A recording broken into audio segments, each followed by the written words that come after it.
Hello everyone, in today's video we are going to learn how to use Premiere Pro for some basic editing. Even though editing is an art in itself, we are going to see how we can start with it. Alright, the first thing we are going to do is create a new project, and for that we are going into File menu, New and Project. Now we have this small window about the project properties. Let's give it a name and browse it to the location you want to save. Unlike Photoshop and Illustrator, we have to give Premiere a location to save. Let's hit OK. We don't have to change anything else from here. Now we have this user interface, and here on the top we have several workspaces easily accessible. These can also be changed from window workspaces. So for the assembly purpose, we will click on the assembly window, and the main window highlighted is the project window with the name of project.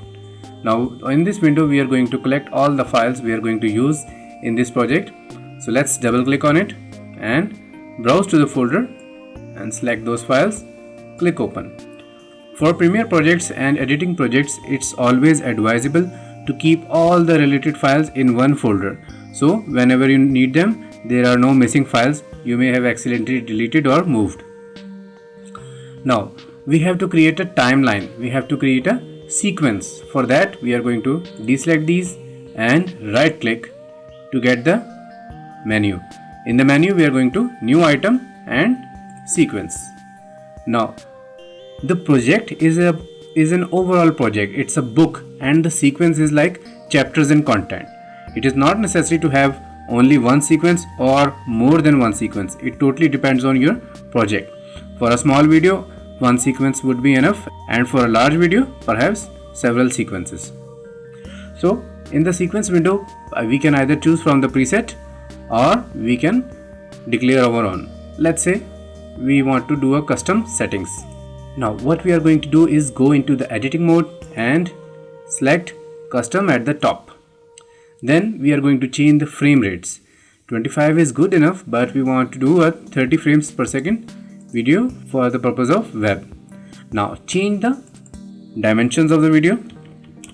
You have to remember these. 1920 by 1080 is a standard size for HD 1080 videos. And lastly, we are going to change the pixel aspect ratio. Currently it's in landscape mode. We want it to be square pixels, and let's hit OK.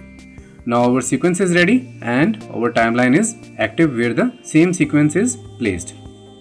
Now all we have to do is drag and drop a video over the timeline. So let's do that. It's going to warn me about perhaps the frame rates we have selected. I want to keep the existing settings, so I click that, and now we are in the timeline. This top window is going to preview us whatever we have in the timeline in this space. Now in the sequence window, the first three tracks are for videos, which are represented by video 1, video 2 and video 3. Then we have the locks, which will lock the track, and then we have the toggle button for the visibility of the tracks. On the bottom part we have three tracks for the audio. Now audio will have same function of lock, but instead of toggle visibility we have to mute them. And then we have this function of solo.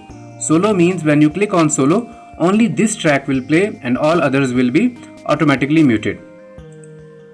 Now to zoom in and zoom out, we can see the bar at the bottom, and if we increase the bar size, it's going to zoom out, and if we decrease the bar size, it's going to zoom in to the track.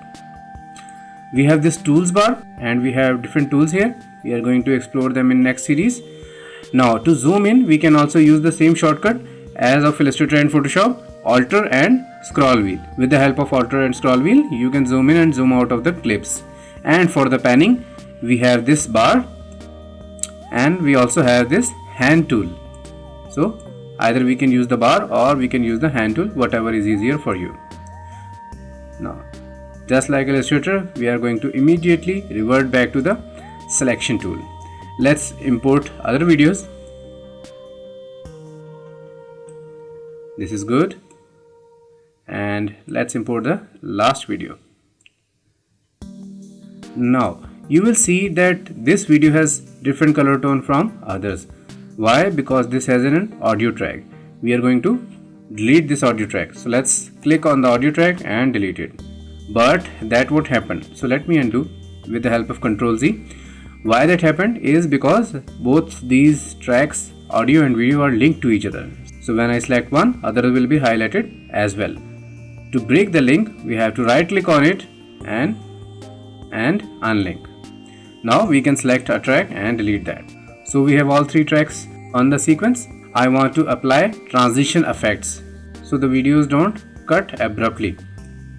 So let's go into the effects mode, and in the effects mode we are going to come to the right hand side where there are different transitions and effects. We can either search for it or we can browse for it. So let's go into video transitions, dissolve and cross dissolve. Let's drag and drop it onto the part we want to apply it, and it may give you an error, insufficient media. The transition will contain repeated frames. That's not a problem since it's start and end of clip. There are not many frames to work with. So let's press OK. Do the same for other clips.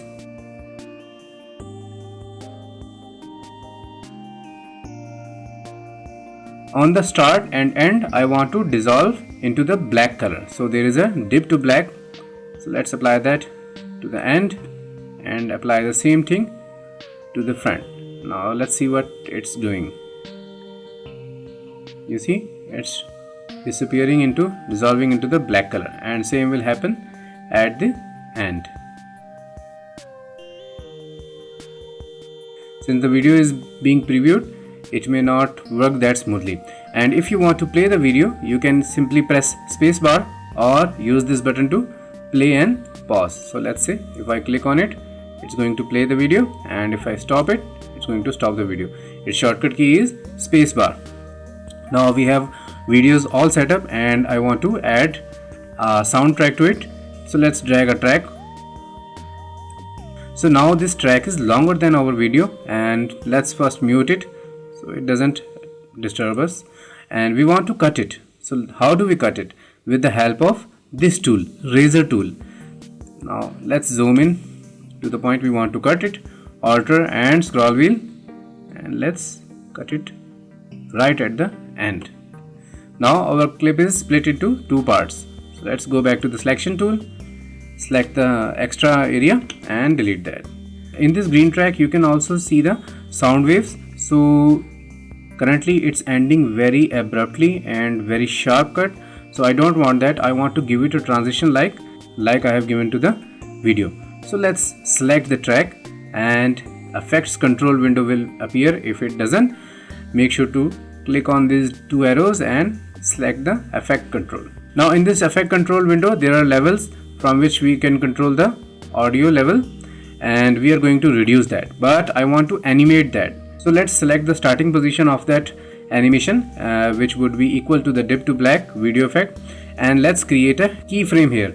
Now what the keyframe is going to do is it is going to create a frame from which it will measure another frame and animate in between. So we don't have to manually do every frame. We have to just make two frames, the first one, the starting one, and the ending one. So for the demonstration, let me increase the height of the track, and now you can see the dot, the keyframe is here, and let's go to the end of video where we want to end our frame. Reduce the track, let's make it minus 30ish. That's too much, minus 30. Now you can see these two keyframes have different values, and till this point the audio is going to be 100%, and afterwards it's going to be faded out. Let's export it. File, export, and media. Now there will be another window, and we have this preview on the left hand side and settings on the right hand side.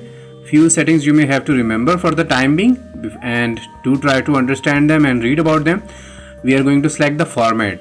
This is the MP4 format, usually H.264, and we are going to select that. If not selected, H.264. And now we are going to give it a name and a location. So click on this name give it the name of your desired and browse to where you want to save it. Let's click save. Now it's showing estimated file size, which will be of 90 MB. If you want to reduce the file size, you can always go into video and go down to bitrates. Let's go down more, and there it is. Now in the bitrate window, we are going to select constant bitrate, and let's reduce the bitrates to maybe 3 and click on anywhere else. Now your file size is going to be of 28 MB. Now this comes handy when you are limited on size. So let's export it, and it's going to take some time. I hope you have learned something out of today's session, and don't forget to subscribe and like the video. Thank you for watching.